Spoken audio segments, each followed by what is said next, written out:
want to confess something to everybody before someone can say I'm a liar or try to push off truth or gaslight me. That's a popular word. I don't even know if it applies. But I was just bullied before we turned the cameras on. And I was told that I look horrible and stupid and ugly. And if I don't get a haircut... We have a witness in here. Did I say any of those things? If I don't get a haircut, she said she's going to leave me. I did not. I said he needs a haircut. This is getting crazy, He should have wore a hat. That's exactly what I said. Okay? Blink twice. All right. Send help. I said he needs a hat and I look like a rat. I didn't know someone could look like a snitch. Trey can attest. I didn't know someone could look like a snitch. Nope. I feel like almost at some point we should get Trey a microphone. How did looking like a rat, an actual animal, was a rat turn into? Snitch. Yeah, but I'm talking about the animal. Okay. Anyway, here we are. I feel like we should get Trey a mic, and you guys can vote on this in the comments. But I feel like we should get Trey a mic, and he should be like crowd reaction. Or if we're like looking up a funny meme we keep referencing, he can just chat it up with us. Yep. He's got a mic right there. We just need to plug it in. Let us know what you guys think. So all the crazy things that I get yelled at for afterwards, I'm just trying to keep this thing alive and fun. And I get yelled at. A haircut but I'll do it for you guys. Makes it alive and fun. Anyway. Whatever, dude. Well, this week, 5 fun topics. Spit it out. No, look, we looked up a bunch of things that people that have been married for a long time say made a huge difference in their marriage. And, I think there's something really important about giving respect to people that have done something for a long time and it was good and it was successful. So we found 5 things that they said were game changers. And it was just one from each. But I want to run through them. We want to run through them because we want your marriage to last a long time. And if these things can help, if they were great for them, they'll be good for you. And we might have talked about some of them already a little bit, but we're going to compile them as to one is like 5 recipes from mature people and how to implement them in your marriage. And we're excited about it. So number 1, numero uno, she's going to do it. Because I get yelled at too for talking too much on this. So he bullies the conversation. It's not true. Let us know in the comments if you think he dominates the conversation every time. Oh no, I showed the Pepsi. Okay, so number Coke 1, sponsorship. Learn how to eliminate small problems and minimize big problems.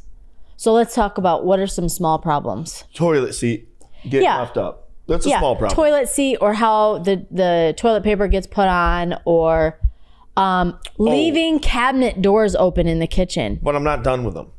So you need to eliminate that small problem and just get over it. Listen, I am just naming some small, but let's be honest though, if you're cooking problems in the kitchen and the drawer is open where the garbage can is, and you're going to be cutting more stuff up and throwing it away, you just leave it open.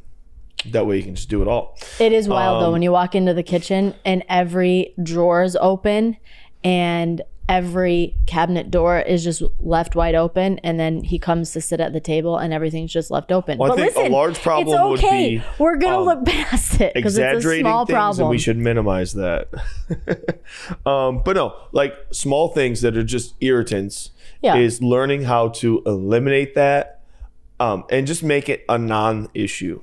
Because if I think that marriage is like already enough. There's already enough coming against marriage, coming against two people, coming against making these things work. Right. That if you're going to die on the hill of small problems, you're going to die on the hill. And it's just not worth doing. Like, just make it work. Like, don't be insane about the drawers being open. Right. If you know that's just like a small thing. And also equally, guys, we got to try to put the toilet seat down. I don't really care. We're not perfect at it, but we got to try.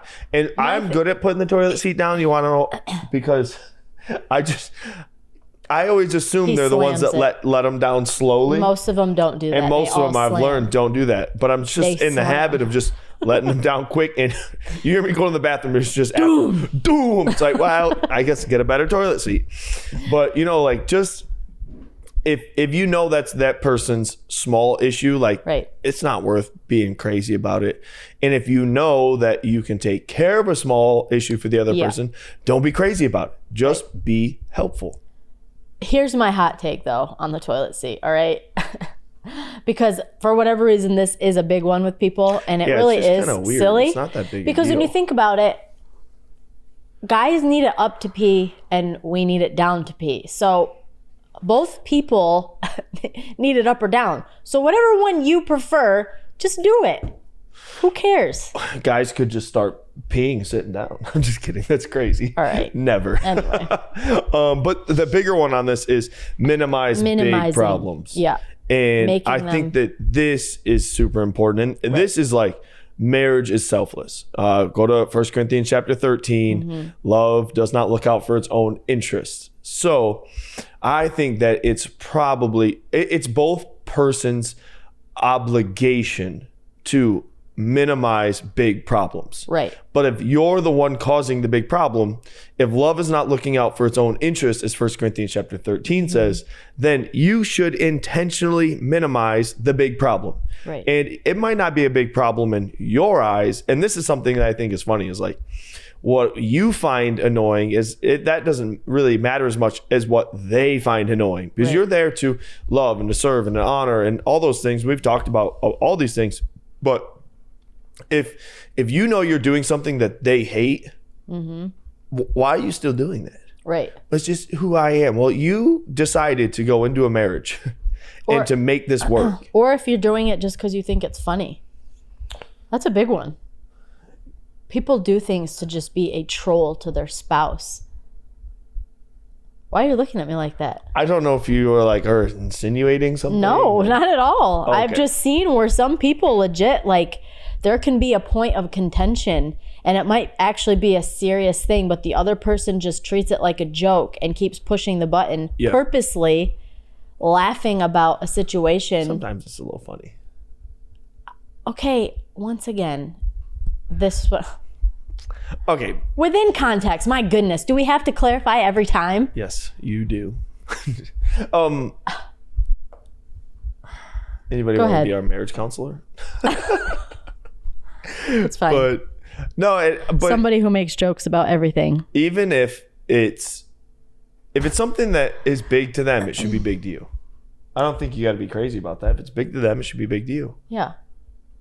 That's pretty simple. And then people are weird though, because it might be like, well, she doesn't like when I text other girls. Well, then stop. Then stop texting other girls. You shouldn't be texting other girls anyway. Yeah, just don't be weird. Just if it's big to them, it should be big to you, because now you're one team, and you probably should have figured those things out before. Right. Part of this big issue is people don't date well. They don't date well. They don't know how to communicate. These are all things that would add to big problems. Yes. Or make small problems, a molehill, a mountain. Yeah, I agree. Yeah, because people don't really date. They just like fornicate and then decide to get married with each other and mess it all up. Right. But that's not what we're talking about today. All right, so first thing was eliminate small problems and minimize big problems. I think that's genius. But I think part of this, again, with these two, the large key in it, once again, is learning how to properly communicate, right? Because you really can't properly eliminate small problems or minimize big problems if you're not communicating correctly. So all 5 of these are communication at the end of the day. Right. But consider within communication how you say it and tone. They're like the 2 biggest things. Yeah. Tone and body language are more important than words. Yeah. It's crazy. I think it's like 92% of communication is body language, and then the 4 or 5% of it is tone, and then it's words.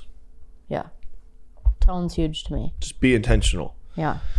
Okay, number 2, forgive.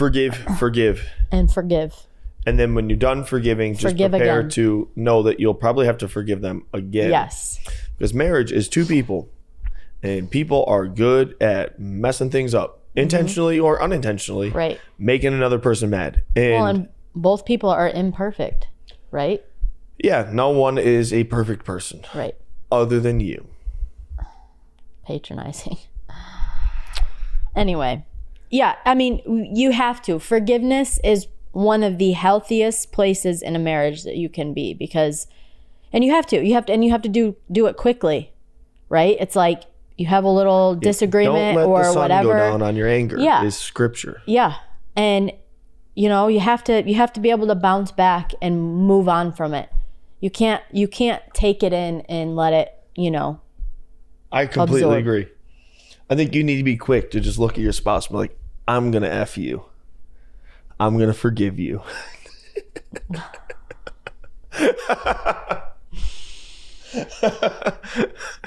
I'm going to F you so quickly. Wow. Trey. I'm going to forgive you so quickly. I'm Just going go to walking around the house so hard. just effing each other. Trey wants his microphone. You guys all your minds went to the gutter. We're talking about forgiveness. You turds. you know what? Be like, you need to F me. You need to forgive me. Stupid. Well, listen, if anything, this will replay in your mind when it's time to F. I think though too, like some of the funniest ways to like apologize is to like, you can bring a little humor into like a fight sometimes and it just breaks up, especially when you're in a stupid fight. Like, actually, yeah, I want to, a little humor is like a nice way, like, what are we doing? Your sister and Tone, because I remember the story of them because it was funny. You know, they had gotten their old house, the street they lived off of Gould Street.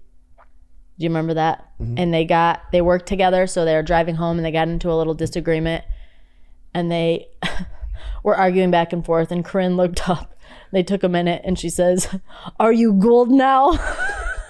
And they both just started laughing because it was so stupid, because she saw the street, and then they were over the fight. So like, you know, make humor in your apology. Make humor as you're asking for forgiveness or whatever. Make it fun. But ultimately, your goal, regardless if who's right or wrong, there has to be forgiveness. Like, it is an absolute, and it has to be done quickly. You need to be a good apologizer. Yeah. You're going to be good at forgiving. Mm-hmm. Most people really are bad at this. Is just realizing they messed up and just eating the hard thing and just, you know what? I was dumb and I'm sorry. Yep. Be a good apologizer. And like, can we be intentional? Don't be like my 7-year-old son who's just like, okay, sorry. Sorry. As he looks like, okay, sorry. Just so he can like, doesn't care. Like, actually mean it, right? Yeah, if we care about each other, then we need to be able to see from our side and just say sorry, apologize, and then be good at it. Forgiver too. And forgiveness doesn't mean that you hold things over their head for the next 6 months. Like, forgiveness means forgiveness. You don't bring it up again and throw it in their face 100 times like, over. They don't have to like earn a good spot. Yep. Forgiveness is forgiveness.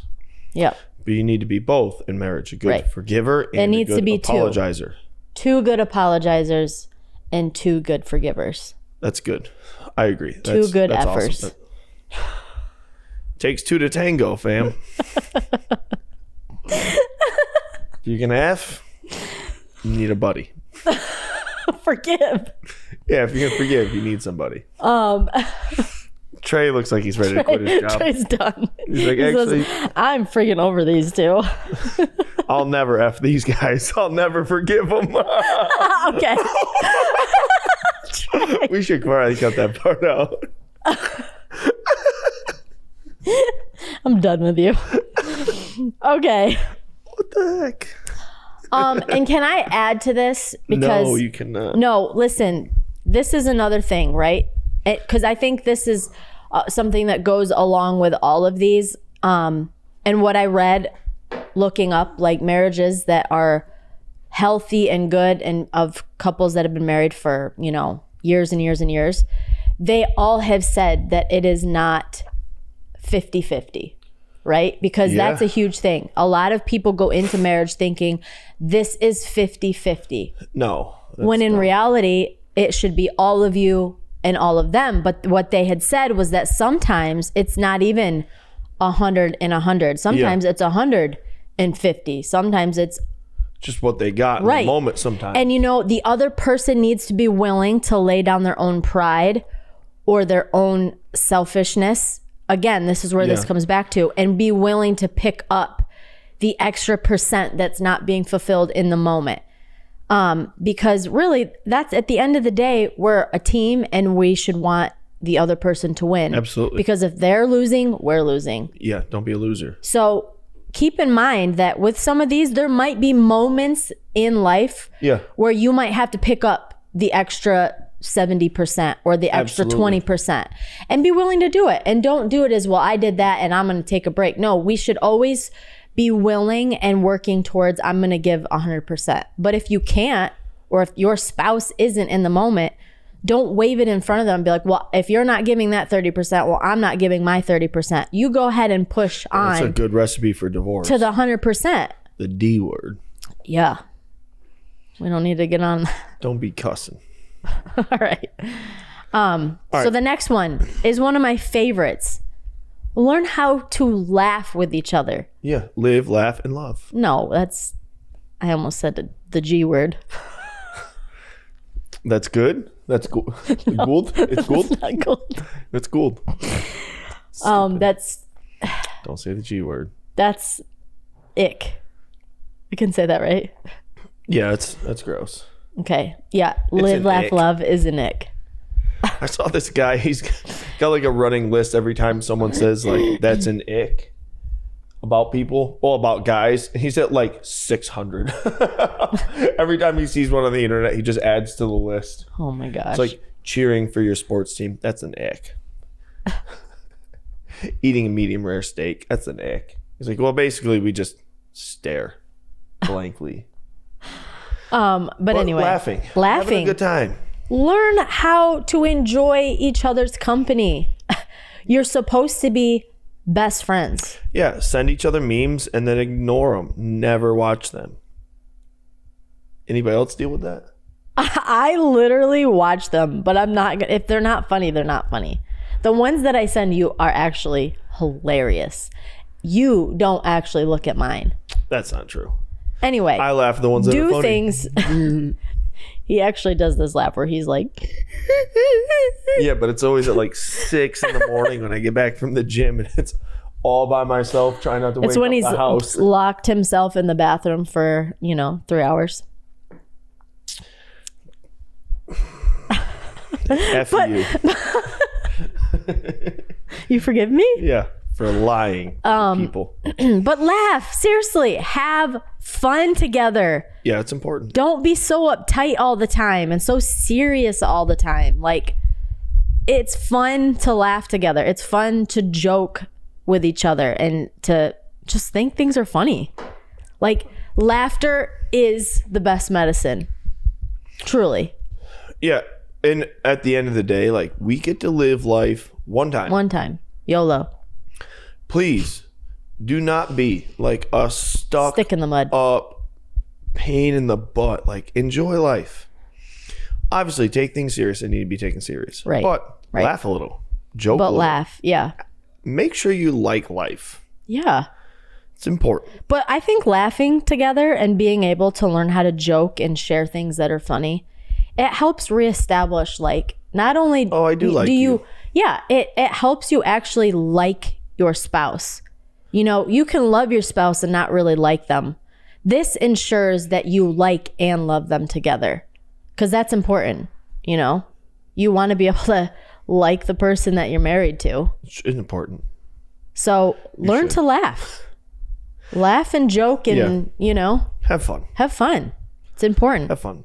Number 4, give space.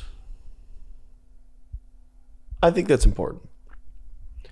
Is if healthy you're space. Only, always, ever together, and like this does work for some people, but most people need a little bit of space. You need a hobby. Yeah. You need something that you do. Mm-hmm. That way you have something to talk about. Now having a healthy space, and I don't think anyone can define that other than the two people in the relationship. Right. Like, what's healthy space for us? Right. But it's an important conversation. Not that you don't like them, not that you don't enjoy being with them, but you do need a hobby. You do need some of your own space. Right. Well, I think this goes along with, I mean, I don't know. I feel like if you can present opportunities where you can, like, oh, I miss them.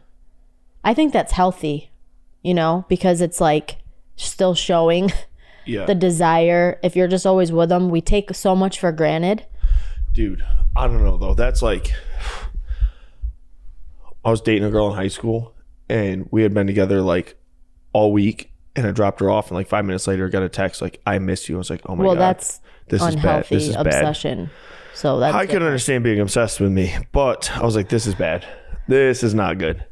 Right. I got a stage 5 clinger. Right. That's the difference though. One's very unhealthy. Yeah. One's a and then there's one that is healthy, you know? Like, I like that I miss you when you are out of town, right? Yeah. That was those things are healthy. We missed a little bit of time because I was out of town, and then we were out of town. It was bad. It was not fun. And I think Trey was out of town. Yeah. Because he hates us. Yeah, we've been busy this month. It's been wild, but yeah, you do need some space. Healthy space For you to do your thing. And then numero 5. Gratitude. Express gratitude. To your spouse, about your spouse, to others about your spouse. Gratitude is a wonderful thing. It really is. It's actually good for you, like physically. Yeah. There are like scientific attributes of having a heart of gratitude. Teach me science. Seriously. It changes and releases endorphins in your brain when you express gratitude and the things that you're thankful for. Yeah. Or else we often just kind of take things for granted. Mm-hmm. But gratitude is nice to remind ourselves about how awesome that person is to you. Yeah, and how much they mean to you. Let me give you an opportunity to express gratitude to me. You go first. You go first. I'm giving you the opportunity to do so. We'll do it later. Never mind. That's crazy. I almost said something crazy. I almost said something wild. Oh, pray for my brain, guys. But gratitude is important. And not just to them, but I think when they're not there, like what you say about people when they're not around is very important too. Yeah. Be loud and proud about your gratitude for your spouse. Yeah. In a heterosexual relationship. Yes. Amen. Amen. Yeah. No, it's important. It really is. And I think it's a great example to those around us. You know? Like, yes. There's too many marriages and people in their marriages that complain about their spouse to other people. Ugh. And, you know, it's kind of gross and it can be damaging. And one way I think to shut that down within your circle, if you have a circle of friends that you don't really participate, but they're just dogging their spouse all the time, you can change it up with sharing your gratitude and saying things you like, or or things just are great correct at. them. Tell them like, yeah. Well, I mean, you could say that too. Say 3 nice things about Say it 3 right nice now. things about them. Tool. I don't know how you talk to your friends. Call them a tool, apparently. Tool. But no, these are great, and if you can work on these and build these into your life and practice these and make them a practice, then look, these are incredible tools to having a great, healthy, long-lasting marriage. And that's the goal, is a great, healthy, long-lasting, God-honoring marriage that has great legacy and it's good. And these things will help you. And none of them are like skills you're birthed with. They're all things you can just do intentionally. Right. And intentionality wins. Yes. So yes, that's what I have to say about it. How do you want to say? You got anything else? Or you saying bye? I'm saying goodbye. Adios. If you're dealing with problems in your marriage, just look at your wife, look at your husband, and say, I'm going to F you. There it is.